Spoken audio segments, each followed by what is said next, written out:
So I have my contact information here on this first slide. It will also be on the last slide, and Tom can share that with you as well. Welcome further communication on the topic, as this is kind of a new topic, and to some extent we are all going to learn this together as it moves forward. So Tom gave me a very nice introduction, but this is just a little bit more of my perspective, and as we go through this, you'll see why this is important and how it would inform my approach towards compliance. We call ourselves the biggest of the small community colleges in Florida. We do not have a unionized faculty. I've been at this quite a while in a variety of roles. One of the most beneficial things in my experience has been the collaboration between the two higher ed systems in Florida that's facilitated through the Florida Virtual Campus and our Members Council. And I do get to teach as an adjunct fairly often in the first year experience program here.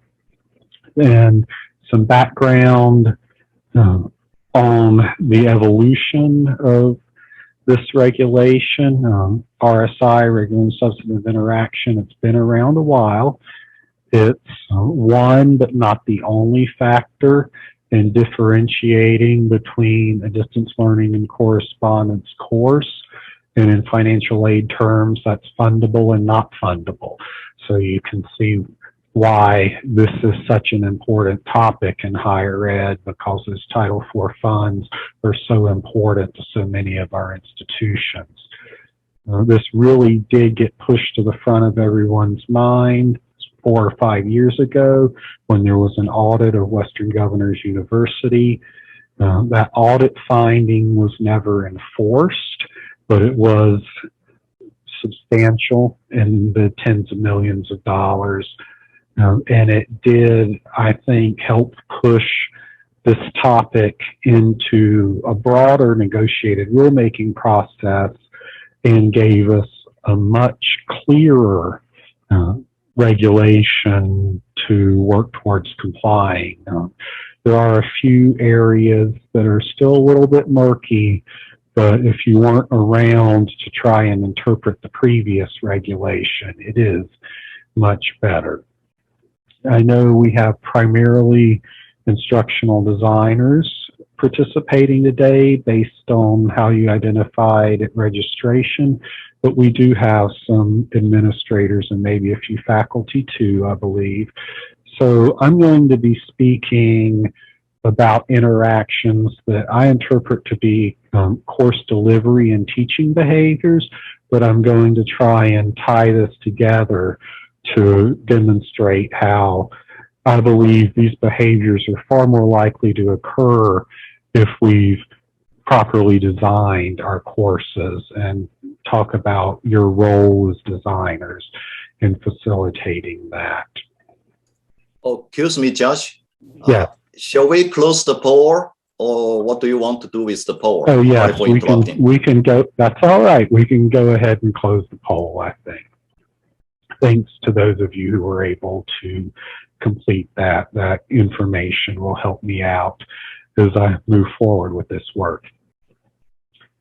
So as we look at why this topic is so important to institutions and important for all of us to work on, while carrying out these interactions is the job of the faculty member, the regulation pretty clearly places the responsibility for a process in the lap of the institution. So the institution is responsible to make sure that there's a process towards these interactions happening. You know, we've mentioned this is fairly new, at least this version is. So as these different regulations are out a while, we all learn from the different audits and reviews that happen, and our collective understandings furthered and there hasn't been a lot of time for that to happen. So what I've done is really spent a lot of time in the Federal Register. Through John Opper with the Florida Virtual Campus, we've contacted a couple of individuals who were on that negotiated rulemaking committee and got some feedback, and followed some of the other leading thought that's out there on the topic. I also want to give credit where credit is due. The tool we will show you at the very end that you'll have access to download. I initiated that project with my colleague Jennifer Beloff, who was at Pasco Hernando State College here in Florida and is not participating with me today because she is now with Cisco Systems. So when I started this and sent it out to some faculty who I know around the state, I got a couple of strong reactions to it, so I just want to start out and try and clarify some things that we are not trying to say today. Most of this, as we go through it, you'll see it's describing behaviors that should have already been happening in a properly designed and delivered course. So we're not trying to say that distance learning faculty as a whole need to be changing the way they teach or retrained or any of those types of things. And we're not trying to say that teaching methods that don't qualify towards compliance with this regulation have to be abandoned. Nowhere in the register does it say, you know, you must stop doing these things. It's just trying to give us some measurable behaviors and a threshold to comply with a rule that previously really had no way to be measured and no threshold. So I have really oversimplified. I believe it's 80-something pages of rule, because basically it is most basic. It's saying that we're ensuring that the faculty member of record is the one who is actually teaching students in the modality that we say they are. So, of course, it's way more complicated than that, and we will dive in. Tom kindly provided me with some questions that you gave at time of registration. We're going to answer a lot of those, but there are a few that I think we may not have complete answers on, but we can make some pretty good assumptions. The topic of RSI and hybrid comes up a lot, and I really have not been able to find a good answer out there. I have read and reread the regulation. I've searched the internet. I've tried to find somewhere where there's something definitive about whether or not the department is going to apply this regulation to hybrid courses. But I think it only stands to reason that if you have a reduced seat time course and a significant portion is delivered online, that we should include these interactions in that course. And the idea of enforcement, this may make its way into some financial aid audits, but there's not been any other area of the financial aid regulations that impact distance learning where I've seen them get that granular. So I think it's likely to primarily be through a combination of accreditation reviews, and then if there was a student complaint against your institution, then I think there would likely be some sort of enforcement review or audit. The accreditor response, I haven't seen a lot of comments come out of that realm, but so far they seem to welcome this clarified rule. And then when you're talking about the regular part of regular and substantive interaction, how often is enough? And we'll see that it's one of the areas that's a little bit vague, but I would prefer to look at the organizational structure of the course, and we will elaborate on that as well. So the department gives us 5 elements that they're going to look at when determining if a course is going to meet the definition of a distance learning course. And I've pulled out some of what I think are the key terms. Appropriate form of media, I think we're probably all fine there. The idea of regular and substantive, that the instructor meets the requirements of your accreditor, that there are 2 forms, so that's our measurable threshold, that it is scheduled and predictable. There's a monitoring requirement, and don't get stressed out about that yet. They give us a lot of clarification there as well, and that the instructors are responsive. So we will dive into these different elements. So for almost all of us, the appropriate form of media is going to be a learning management system, or if we have synchronous online classes, we could be using a system such as we're using now, or a combination. We do have a mix here at College of Central Florida of synchronous and asynchronous distance learning, so our classes use a mix of those forms. But if you go and you do a Control F in the Federal Register, you will find that they allow many other forms of media as well.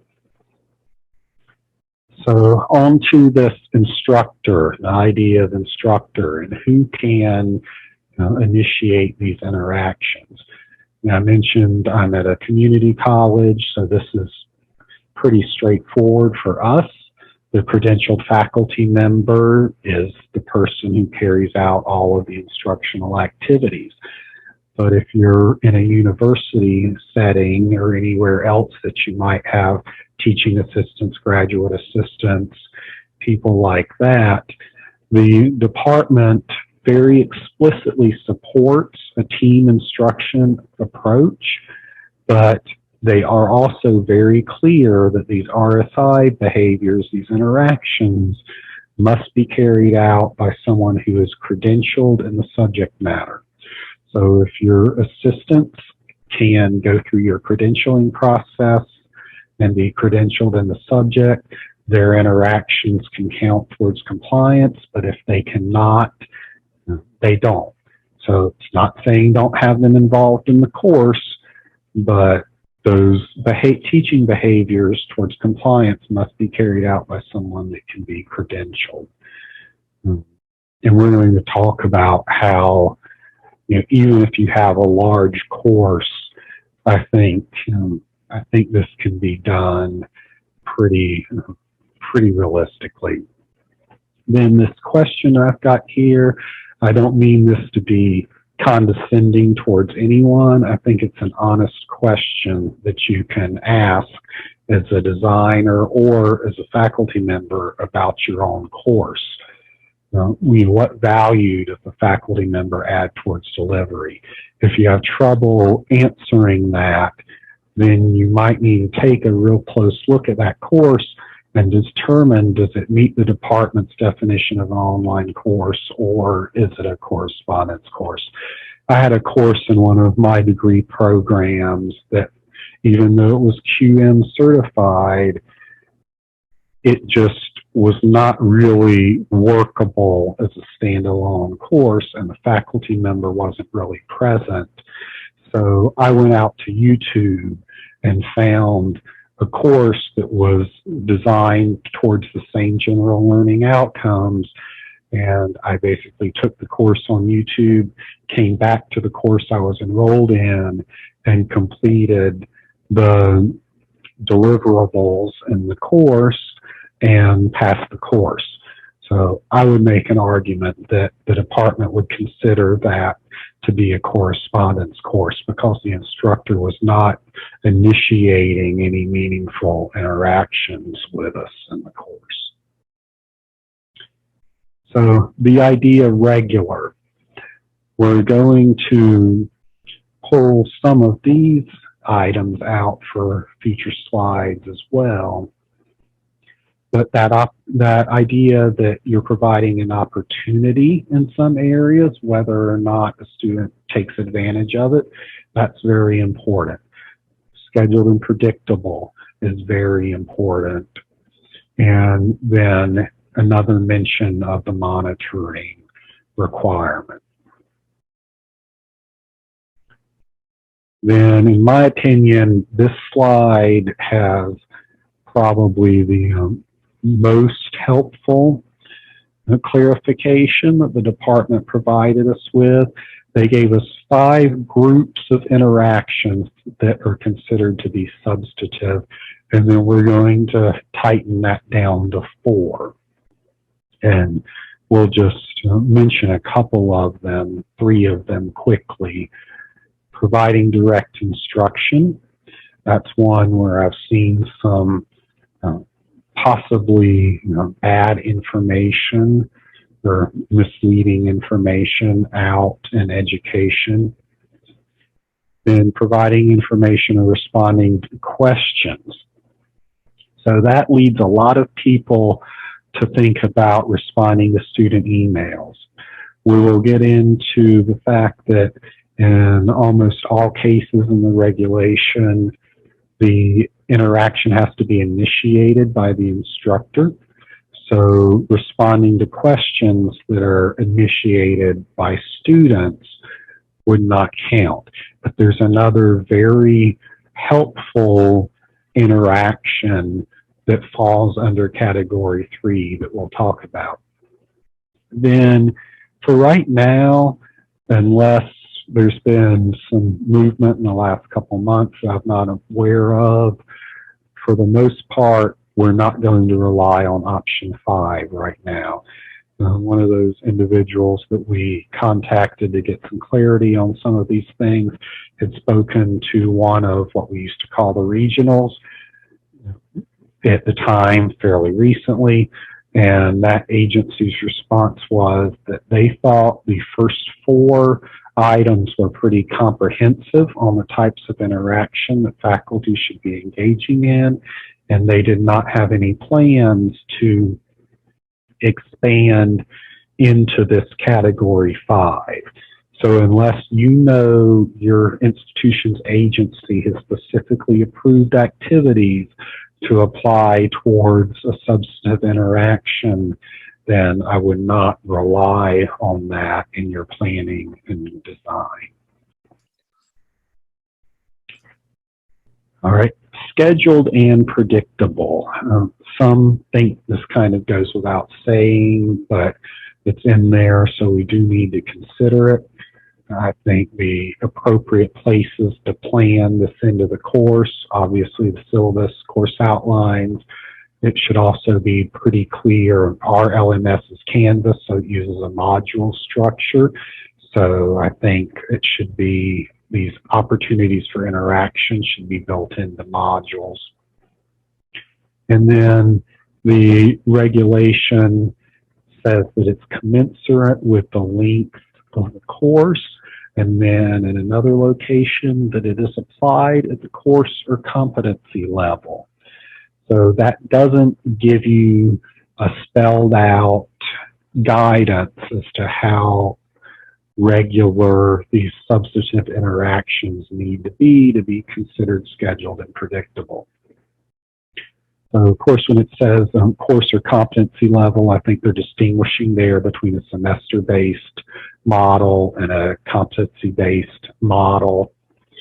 But if you take that as a whole, and you think about how some of us use mini-mester setups, 4 to 6 weeks, 16-week setups, then you can kind of think about the organizational structure of your course. And if you have a 16-week course, if you pull out that language that we're measuring at the course or competency level, and say, well, I'm only going to do a few opportunities for feedback and a few opportunities for guided discussion in my 16-week course, that's probably not sufficient. And if you take it the other way and say, well, I'm going to do 2 different types of interaction in each week, but it's only a 4-week course with 16 modules, that's probably not sufficient either. So my recommendation would be for each organizational unit of the course that you have the 2 different types. I don't see anything that says it has to be the same 2 types throughout the course, but I would look at 2 different types per organizational unit of the course. I would have some statements throughout the course to help students know how often you're going to be involved and when. And I can't remember if 20 to 30% is accurate, but there is some scholarly research out there on how often faculty should be involved in discussion posts and what that optimal percentage is to further the student interaction and understanding. Again, this is not student initiated, and there is a statement. I have a truncated quote and the last bullet from the Federal Register that really would seem to say that online office hours qualify. When you say that instructors making themselves available at a specific scheduled time through a specific modality, such as a Zoom link and the LMS, and regardless of whether the students chose to make use of the opportunity, that I think to everyone I've run that by sounds like online office hours. So the page is there for you if you want to go take advantage and look at that. And then this idea of monitoring. This has caused a little heartburn because faculty see that and they think that this is another opportunity for the institution to be intrusive in my teaching environment, where they might not need to be. And the register does mention, data collection as a way to achieve this. But then I have another half dozen bullets that I pulled straight out of the register as examples of things faculty can do towards achieving this monitoring student progress requirement. And I've mentioned a couple of times already, we're talking about things that are likely already occurring in a well-designed and well-delivered course. So who of us who teach shouldn't be considering the quality of our students' work and then taking some kind of action where appropriate to improve that if it needs to be. So these are the types of things that help us comply and should kind of ratchet down our stress level when we're thinking about how we're going to implement this at our institutions. Then just some other strategies. Anything we're trying to comply with, we're in a better place if we all have the same goals and are all on the same page.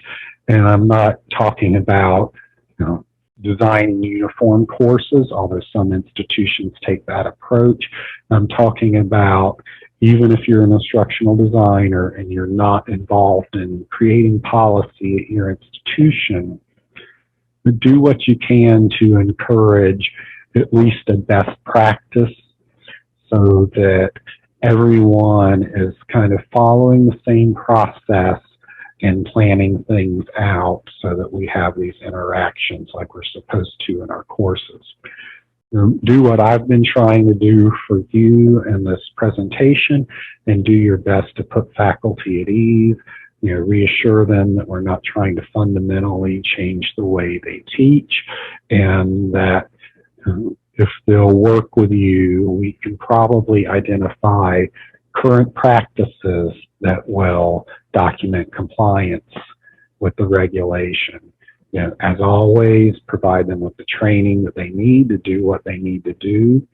Again, we're going to get to this planning tool. And since you are only having to have 2 instances of interaction to comply, and faculty office hours will work for one of those instances, we're encouraging you to plan and document for compliance, but continue to aspire for design excellence, because that will exceed what you need for compliance. So let's switch gears a little bit and expand on what we've talked about through the scenario. We have 174 of us on the call, so we're probably not going to have a lot of interactive discussion, but I will let you pause to ponder some of these things. So we've got the same scenario, and it's a common one. It's one that I've seen batted about in other webinars on this that I've attended, and we're going to add an element to it as we go down through the slide. So, reusable recorded video lectures. They're extremely common in online instruction, and the question often comes up, is that qualified for RSI? And this is an area that we reached out, and we were told that the individuals do not believe that anyone involved in the process of this regulation really intended this to be the case. That these, while helpful, these types of recorded lectures don't meet the standards of a substantive interaction, no matter how regular they are. Then maybe recording a fresh video each term. So maybe, the Unit 4 video is fresh and it incorporates some things from the earlier in the term. And so that would be more substantive maybe, but does it meet the standards? And again, I think probably not. Lots of faculty in the last few years have started using a technology solution to both increase student interaction with the recorded videos, but also give them a way of knowing that the student's been engaged and attaching a grade to that. PlayPosit is just the name of one such system that I pulled out. We actually use a different one here at this college whose name escapes me. It's not in my shop, but I know we have a system like that. And so we would think students are interacting, so does this qualify? And I would take us back to one of the publisher products that many of us use. It could be, any of them out there where students would go through a lesson, there would be interaction, there would be grading, there might even be some canned feedback, but that's still not really a substantive interaction with the credentialed faculty member, in my opinion, and I haven't seen anything to the contrary. Then we'll add another element, which is some individualized feedback to students' responses and maybe generalized feedback in an announcement post at the end of the week or something like that. So now I think we've turned a corner to where we actually have the faculty member interacting and engaging in real time, and they're initiating something. So I think this is where you would get in to a substantive interaction. But there's some nuance to think about here. I've got the same scenario at the top of the slide, and then the 4 types of interaction that we said we were going to focus on. We've been talking about providing direct instruction, and did any of those scenarios meet that aspect? But it's important that you, as you're planning, that you categorize these appropriately, because you don't want to plan to have a period of time in the course where you have several interactions, but they all fall in the same category, because remember, you're required to have 2 types.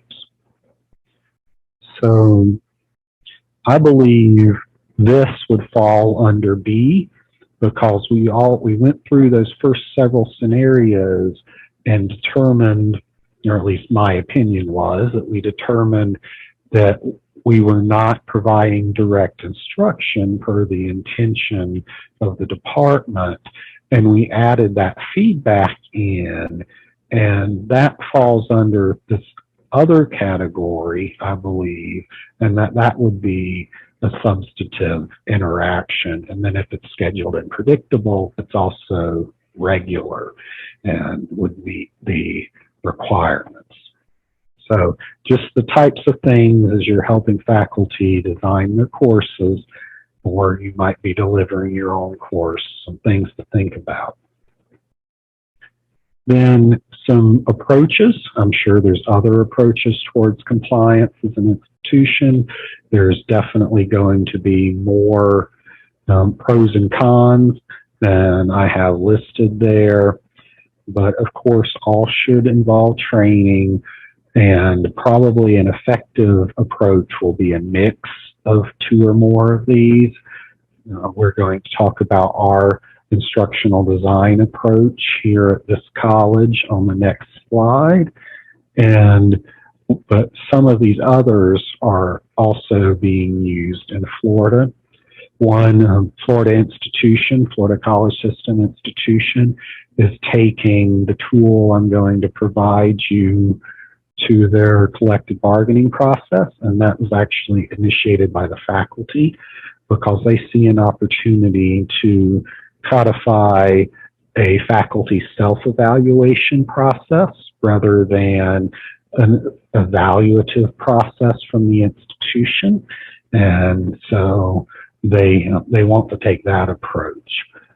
A different Florida institution that I did a presentation with for our members council got this added and approved into their instructional evaluation, not the tool that I'm going to show you, but they created their own process for that. And then while it's come up in conversation, and I think students do have some very valid feedback on faculty interaction, I think you're going to have a hard time getting feedback from the students that really is going to support you in a compliance situation. I think having that specific quantitative feedback or information that you need might be a little hard to get on a student evaluation because they all have different understandings of the question they're being asked and things like that. So while I think that's important opportunity for feedback to give them, it might not be what you need for compliance. Current practice here, we have a 6-week course we call Digital Literacy and Compliance. It's kind of our intro to online teaching course. We talk about ADA and copyright. We talk about the LMS, and all different things in that course. So we've added RSI to that. They complete the worksheet that you're about to see. We store that for documentation of our process. That we mentioned the institution has to have a process, so that's part of how we document that we're following our own process. And then the actual interaction in the course is reviewed as part of a quality review process. Florida, if you've been involved in this network, you've probably already heard some about Florida's quality course process. So we're working towards that, and we have that review. But an important distinction here, this review, the lead reviewer is an instructional designer, not the instructional supervisor. So that's an important distinction for the faculty member. So here's just a screen capture of part of the worksheet.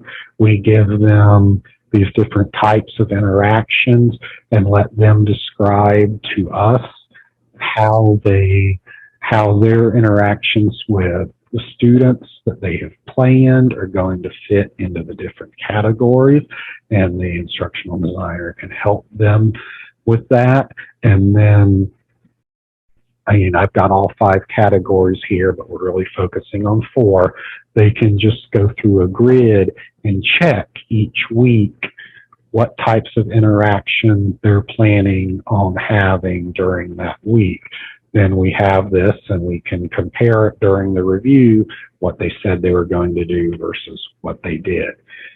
I have a pretty thorough, it's kind of halfway between instructions and guidebook out there for the faculty so that they have some references and they can see where we're pulling this from and get all the information about the logic of what we're asking them to do. So a few key takeaways. In almost any instance of compliance, your institution's best defense is having a process and following it. I've heard that from general counsel at a number of different institutions, and I think it really is true.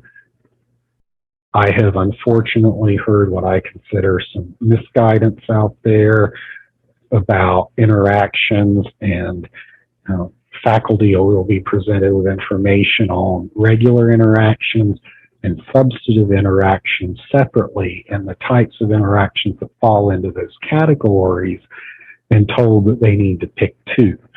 Well, I think the reading here is that your interactions need to be both regular and substantive. And hopefully I've helped you see how you can accomplish that most of the time fairly easily in a course.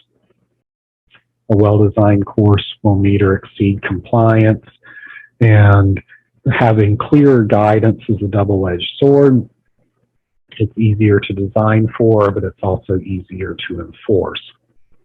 And I think that was a saving grace for Western Governors University, is that the guidelines as they were both outdated and vague. So the department took this approach of revamping the guidelines rather than trying to enforce that finding. So here's my contact information and some links.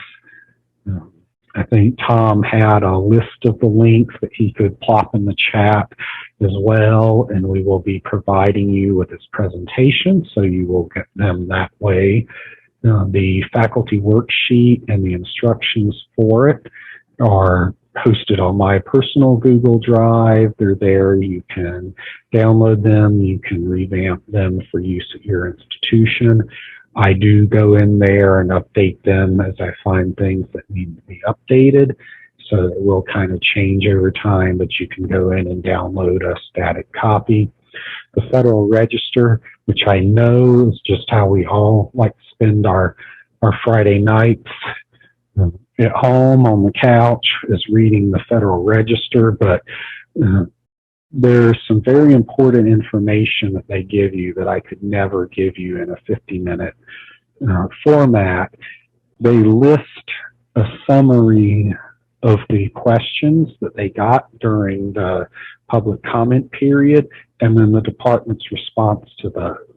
And a lot of this information that I've given you is distilled down from that. And so I think that's a really good insight into what the department's expecting when you see their responses to some of the comments and concerns that were brought forward by the public. And I mentioned WCET already. If policy falls into your purview and your job, I really can't recommend WCET as an organization highly enough. They've got some of the real national policy experts, and the place that those individuals, well, 2 places those individuals really convey that wisdom to you is through the Frontiers blog, which these 3 links linked out to their website with it, and then their annual meeting. I've got a a different format, but I have a session on RSI that I'm presenting at their annual meeting in October in Denver. But their in-house experts will be there, I believe, doing a session or two on this, if I remember right, but also probably some other good topics on policy in higher ed. So these 3 links, the first one gives you a background and really outlines what RSI looked like before this change. So if you weren't involved in this then, that's very helpful. If you've never kind of pulled the curtain back on a negotiated rulemaking process, it's kind of an interesting process that might seem like it's set up to be less effective than it could be, but when there is consensus like we had here, you can get some really good compromise and some really good guidance out of that negotiated rulemaking process. Then the last link is, I think it is from 2021 as well, but that's their current understanding. A lot of the same information I gave you, but from their perspective, with their examples, their questions that they sent to the department and got responses on. And so I consider it very helpful as well.